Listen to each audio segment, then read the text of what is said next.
Trailer ng For Bad Boys and Me, may hawig ito sa Boys Over Flowers at Winter Garden. Ano po ang ibang mapapanood dito na hindi hawig sa mga nabanggit na series? And kayo po ba ang pumili sa mga bida or dumaan sila sa audition? Dumaan talaga sa audition. Kaya nga may interview si may vlog si na 3 beses silang dito pinabalik. Kasi after Me, we also presented them to management na tingnan nyo, ito sila. So it was a series of auditions, tapos yun, they proved na nakita namin sila diba? Kaya natuwa kami. Tapos ano yung difference? I think ang difference sila, these actors. Ang similarities, it's both kilig, it's both fresh, nakakatuwa siya. Pero they will be the ones who are gonna make it different. Kasi nakikita nyo naman actually nilalakad pa lang, tutuwa kami dito. Parang we got a good match. Alright, thank you, Direk. Ang second question ni Reggie is for the cast. Yung cast na hindi pa sumasali sa PBB. Sino ba yun? Raise your hand nga. 1, 2, 3, 4, 5. So 5. May plano ba kayong sumali sa next season ng PBB Collab Celebrity Edition? At why? Kung ayaw nyo, why din? Kasi, let me explain. Yung question ni Reggie, may context yun. Sabi niya, kasi base sa resulta ng recent PBB collab, umingay yung mga pangalan ng mga sumali at dumami ang projects, even in endorsements. So, it was a good exposure, in other words, ang gustong sabihin ni Reggie. So, for the rest na hindi pa na PBB, would you be interested to join? RD? I don't want to say no. I don't want to close the door permanently. Pero siguro now, and in the near future po, siguro hindi po muna. Okay. So right now, I'm very much focused on building a career and a diverse set of roles tayo. Okay. And this is my work as an actor. I think I've been doing this for more than 12 years na siguro. And I just, kumbaga parang for me, yes, it's amazing exposure, and it could give me so much more than I have now. Pero ang focus ko lang po kasi talaga ngayon is getting better at what I think I'm good at, just acting po. So that's where my head's at. But it's not a never. Maybe in the future, maybe when I'm more, siguro open. Siguro not now. But who knows? Jello, ikaw, would you be open? Parang hirap ng tanong yan, pero ako ngayon, why not? Kasi kung... Bakit mahirap? Kumbaga, i-ready mo talaga sarili mo dyan mentally. Kasi hindi naman yung normal na ginagawa mo everyday na may phone, kasama mo sa buhay, ganyan. Pero ako, kung makakabuting way naman to para ipakilala ko yung sarili ko and my group, TGYO, why not? Dalawang big winner kasama niyo. Angie and Brento, di ba? So, kung kailangan nyo ng tips, yan lang, kausapin nyo lang yung dalawa. Jella, would you be open? Hingi ka ng tips sa kabilang side. When I think about it now, kasi parang malabo. Because if, let's say the next season, I can join because I'm currently in med school now, so I don't really have the time na kailangan for that, like being isolated or so right now, no, but in the future, we don't know. That's right. I don't know, maybe, yes. It's Chris, si Annalyn before I go to Krista. If given the chance, yes, I wouldn't say no to it because it's such a big opportunity. Maybe for the second batch of the collab, third time's the charm, This is gonna be the third time I'm gonna be auditioning for PBB. So, tingnan natin. Okay. But if it's really not meant for me, I'm not gonna push for it because I know there's so much more opportunities outside the house. Okay. I pray for your happy heart. Crystal. Siguro for now po, no, not yet. I already tried po for the most recent collab. And I think it was a sign that I wasn't put in. And I think that's okay, because right now I'm in first year college. I'm trying to pursue that, and I have other projects going on for me, so I'll just focus on those for now. So, may nagpo-focus kasi sa school, no? Si Jella sa si Crystal. Okay, lalayo ko na yung mic sa akin sa mga punchline ko na si Anna Lane. Kate Adahar. Si Kate gusto mag-PBT. My question is for Angie. Can you describe yung 4 bad boys na nag-work mo as workmates? As workmates, you know what? First of all, ito yung similarities ng lahat. Sorry na, nabubulol.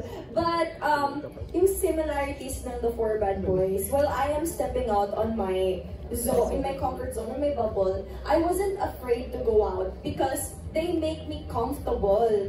Kasi ang bilis nilang katrabaho, ang gaan nilang kasama, and then there's this parang energy na it's just really attractive and it's really warm na it makes me feel like although na I'm working, it makes me feel like, you know, I'm hanging out with my friends na parang feeling ko talaga estudyante din ako, feeling ko din talaga na parang grabe, mapapagano na lang kung sa isip ko, mapapagano na lang talaga ako na wow, these people are so kind and it makes me feel so warm and I'm so blessed to have them. Grabe, ang bait ni Lord.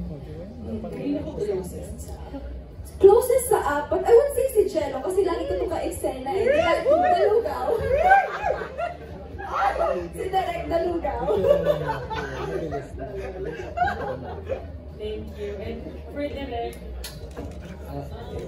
consecutively po kasi nako-work niyo sa mga recent projects niyo are veteran actors and that. So, ano po yung naging advantage or fun part na maka-work ang mga youth? Ayun, actually ano eh, mahilig ako iba-iba eh. And it's really refreshing when you're working with new actors. I have projects na mga bago. Actually, yun nga, challenge sa akin lagi na makadiscover ng bagong mga artista, tapos put them in character. Kasi talaga, sa start ang nagpapasikat sa artista yung character. Diba? Maski sa book, diba, nababasa yung character ka nun. So it's really a challenge and it's fun for me na yung mga artista na ito. And may intention talaga kami ng yung ABS had an intention for this project. They wanted a new batch of leading men and women. I think we're gonna achieve it. Kita niyo naman, di ba? This is the next. This is the next generation and I'm happy to be part of it. Thank you po. Thank you, MJ. I'm sorry, nakipag-checkan ako sa likod. Kasama ang team ng YouTube, ABS-CBN, YouTube Entertainment. Kate, salamat. Si Chris ng One Music ang magtatanong. Hi, kay Angie.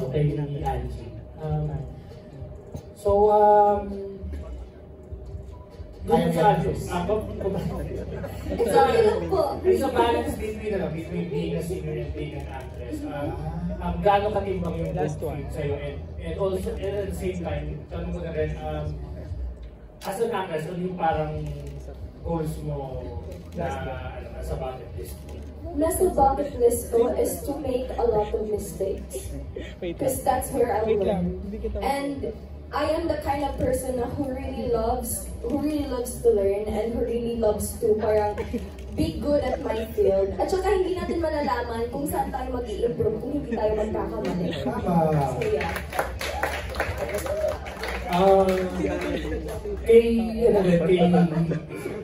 Parang ready si Angie sa mga pageant answers tonight. And kay Jello naman,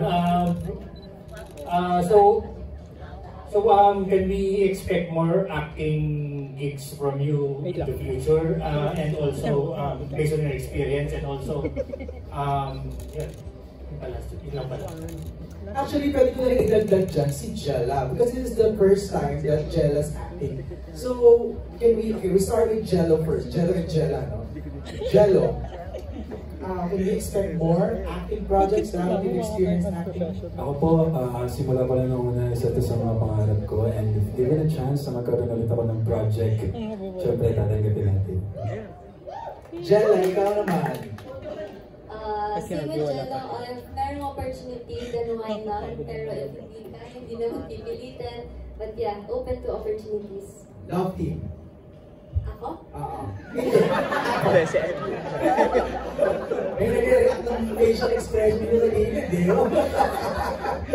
Okay. Thanks, guys. Next ako sa question, wala na. You're good? Okay. Si Jay of Certified Kapamilya. Jay, are you here? Jay, okay, Jay. Ikaw na. Nakalimutan mo yung tanong mo. O sige, ako na. Franchi, it is generally believed that girls find bad boys more attractive I would say than the yes. good boys. Actually, magandang tanong natin yan sa lahat ng girls. Do you believe that you find bad boys more attractive? Yes. I think yes. In my personal experience, I would say yes, because there's something about the bad boys. They don't know they're sexy. They don't know they're handsome. Kasi yung mga good boys. Okay, sorry I find the bad boys Parang sexy. gigil na gigil si Angie. Wait! Let me explain. Okay. Kasi yung mga good boys, they know they're cute. They know they're guwapo. But then, if bad boys kasi di sila namamansin ng iba, pag yung may gusto sila, yung gusto lang nila yung So you pinapansin. kinda like the chase. Yeah. Crystal, do you find bad boys attractive?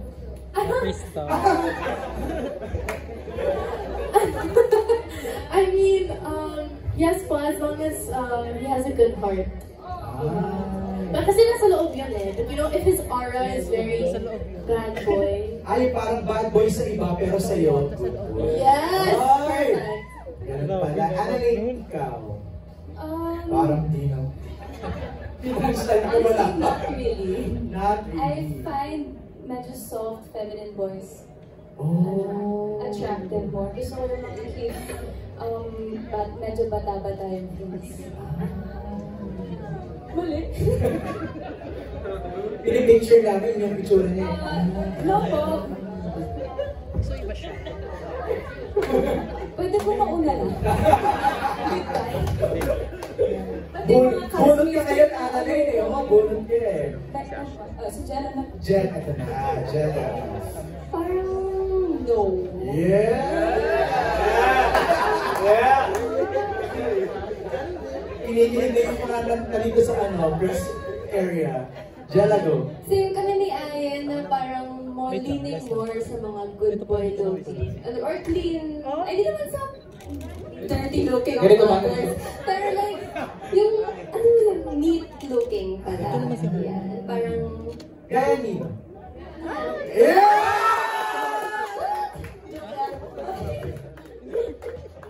Soft launch. Charot. Next question is for Jello. This is your acting debut. Can you share with us how is your experience? So kinikilig itong mga nasa likod ko. Talaga. Jello, how's your acting experience so far? Masasabi ko sa first acting experience ko, roller coaster of emotions. Kumbaga, share ko lang, dito ko lang na-experience yung kumbaga nag-internalize ka during set, di ba? Tapos parang dala-dala mo yung story, parang daman-dama mo. Parang first time ko na-experience yung nauwi ko siya. Tapos patulog na, tapos bigla ako nagwala. Parang ganung level. Pero para sa akin, yung acting experience na to, sobrang masasabi ko na ang sarap rin yung outlet para sa mga emosyon. Kumbaga, kung paano mo rin lalaroin yung gusto mong malaro or mapakita sa screen, parang ang sayang mag-work. Yeah, and parang isa itong project na itong For Bad Boys and Me para masabi kong okay, gusto ko ituloy itong pagiging acting. Nagamit mo ba yung mga BGYO skills mo dito? Pero feeling ko in a way sa facial expression siguro ako nag-perform. Pero aside from that, siguro yung kung paano mag-internalize, kung paano mo aartehin. Okay. Ay, para daw fair, i-reverse naman daw natin. Yung guys, do you find, suplada girls or mean girl or medyo, ang opposite ng mean girl? Pag-good girl. Pag-girl daw. Pag-girl! Kaloka. Bading talaga siya, no? Okay. Dustin, what kind of, girl? Ayun po, soft girl. Gano'n ka soft?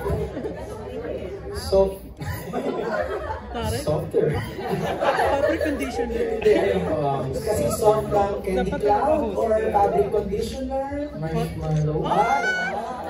Marshmallow! Hindi ako mag-get. Sino yan? Wala Wala pa po akong malay ko lang. Manual. Jello, ikaw. Hindi ka marunong mag-manual. Siguro yung soft din po. Opo. Kumbaga, kung sakaling mang bad girl yung kung paano siya outside, yung same kay Crystal, kumbaga, sa akin lang good. Okay. Brent? Sa akin po, syempre bad girl. Kasi pag bad girl, mas may thrill eh. Parang, it will never get boring. Oh, may mga nag-uuli ko. Harvey, ikaw. Ako, siguro hindi naman yung suplada, pero mas risk taker. Kumbaga parang pag may gusto siya, she's really gonna take action to make it happen talaga. Tapos yung tipong, hindi pong gagawin niyo yung mga alam niyo dapat niyo dapat gawin. Pero nandun yung thrill. Parang sinabi ni Brent, tawa? Gets back. Parang ganun na parang, kung baga may pagka-adventurous side. yeah, parang when pag nagpipitch siya sa'yo ng idea at first parang, tapos biglang, Sige nga. parang ganun na excited. Someone who loves the thrill, di ba? River, yeah. Ako, doon tayo sa good girl. Okay, kasi naman si Jenna, the good girl. Parang hindi lang maganda sa labas, pero sa puso lang. Nag-aaral ng med school. Yeah! Birthday niya na yun. Yeah! Thank you, River. Thank you, guys. Okay, Alan Sancon of Stars Photog will ask the next set of questions. Vince, you wanna go next? Ay, hindi. Bad boy. Okay, bad boy daw si Alan. Hello, Hello na ako. congratulations to your new movie. Yung first question ko for Brent. Yan. Alam ko it was shoot before you enter PBB House, di ba? So, kung you think ito yung parang sa palagay mo yung mga fans mo will support is because you are part of PBB. Sabi nga, mas nakilala ka, di ba? Do you think mas papanoorin nila because you are the big winner of PBB? Siyempre, it comes along with it naman yung supporters po kasi talaga grabe kahit anong gawin mo 100% ibibigay din talaga yung suporta nila. So, I would say yes po. Pero more than that, grabe din talaga yung suporta nitong one-pad book na to eh. So, yun, tulong na lang po siguro sila kaya it's very exciting. Thank you, Brent. Yung second question ko for River. River, alam namin nag-trending yung gray pants mo inside PBB House, di ba? Dito, mas marami bang mga gray pants that you're wearing? Para po yung maskala. Para ba yun? Sinulog ko na po yung gray pants kayo. Kaya naka-black pants na. Pero hindi. Less gray pants na po. Mas dark colors for you. May nagre-request dito, Margang. Sabi nila. Kasi sila dito sa gilid. Yeah. So, congratulations everyone. Thank you, Alan. Maraming salamat. Pasok na rin next question kay Bix. Bix. Of Bix Buzz and Abante. Happy ka na, Bix. Ano? Ito, for Jello. Okay. Hi, Jello! Mamili ako ito. Kung isang kanta yung BGYO na parang gusto mo kantahin ka? Gusto mo kantahin kay Angie, ano ito at bakit? Feeling ko all these ladies. Sabon! With a Ay, ginawa niyo sa TikTok, di ba? Dustin, ginawa niyo yun? Pasabayan niyo ako. RB, ginawa niyo yun. Nakita ko, River, ginawa niyo yun. Yes, with the steps. Feel ko all these ladies kasi yung song na is about honoring women. The women deserve to be celebrated, to be parang i-treat na queen. And I think perfect si Angie para kantahan ng gano'n. So, magsayaw pa. Marami kami content about dyan, kaya abangan. Wow, yes. Pero para sa mga boys, paano kayo magpakilig ng babae? So we asked that for Brent, River, Dustin, and Shallow. And Harvey. Kay River muna. Paano magpakilig? Paano ba? Siguro depende talaga sa person, pero para sa akin, yung love language ko talaga is time and acts of service, and siguro doon na ako nag-focus sa pwede kong bigyan sa kanya. No, River, you're right. Because you cannot say that nakakakilig yung ginawa ko. The only person who will say na nakakakilig yun is the receiver. Right? So tama ang question na lang is, ano yung love language mo? Na para nakakinikilig yung receiver. So ano ulit yung love language ni River? Acts of service and quality time. Quality time. So may quality time na ngayon. Ano naman po? Yes! Harvey, what's your love language? Siguro tama po kasi yung sinabi ninyo eh, di ba? Wala naman pong iisang explanation or reason kung ano po yung nakakakilig. Kumbaga, I think for me, you just need to listen to your partner. Everyone has different needs, everyone has different wants. And sabihin natin yung nakakakilig sa akin, bakit hindi nakakakilig sa kanya? Or something that I would find cute I could do for her, maybe it isn't that cute sa kanya or nakakakilig sa kanya. So I think it's all about listening to your partner, knowing how they want to be seen and valued and taken care of and loved. So ano mang love language mo? Love language ko, gifts, it's quality time and I would say quality time and physical touch. Physical touch. Yeah. So she needs to be next to you lagi. Yes. Alright. Brent, ikaw, what's your love language? How I realized more than the grand gestures, kasi minsan from time to time kailangan din talaga yun. Pero it's really about the small things. As long as it's genuine, totoo talaga yung pinapakita mo. Yung magbigay ka lang ng konting assurance na everyday na siya pa rin talaga yung gusto mo or siya pa rin mahal mo. So words of affirmation kay Brent. Jella, ikaw? Well, ako yung type siguro na kapag gusto ko yung tao, ako yung susunod na handwritten letters, parang mga ng playlist, ganyan. Siguro, kaya ko rin pagluto kung gusto ko. Pero, feeling ko ngayon, ang love language na usually nabibigay ko is paramdam ko na I'm consistent and quality time tsaka service siguro. That's it, ikaw. Ayun po. Ano yun?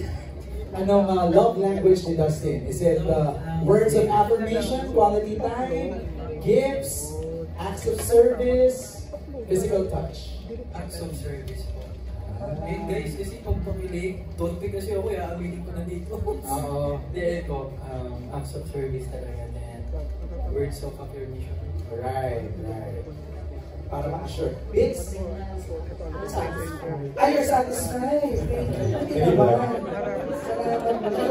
Kaya naman kami, baka hindi ko na-satisfied. Hannah Malort is here. Wala na si Hannah. Ako na lang mag-read ang question niya. For our author, si Christina, how do you ensure that the film adaptation will remain faithful to its core? And what were your contributions in making sure that your story